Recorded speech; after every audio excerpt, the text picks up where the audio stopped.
Magandang araw sa ating lahat.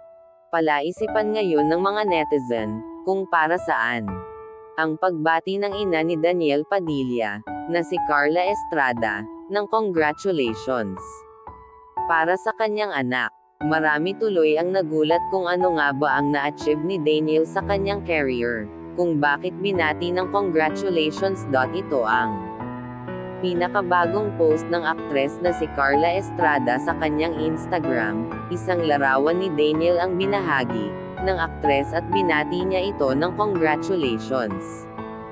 Walang binanggit ang ina kung para saan ang congratulatory message para sa anak, kaya naman marami ang naintriga. Matapos dumaan ang matinding intriga sa buhay ng aktor na si Daniel Padilla, tila panahon naman ito ng pagbubunyi. Ito ay ayon sa taga-suporta ng aktor.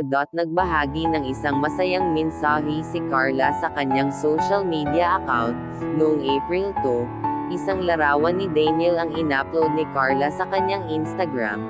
Ayon kay Carla, "Congratulations anak. Soon." Sa mismong caption nito, mababasa naman ang mga katagang, "To God be the glory." Hindi pinaliwanag ni Carla kung para saan ang nasabing post at kung bakit niya binati ang anak. Kaya naman maraming netizens ang nag-iisip kung ano nga ba ang ibig sabihin ng aktres.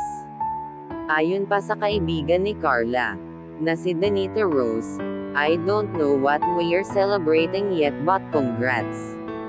Ikaw kaibigan, ano ang alam mo sa mga sinabi ng ina ni Daniel Padilla? Mag-comments lang sa aking comment section. Paki-subscribe na rin sa aking YouTube channel.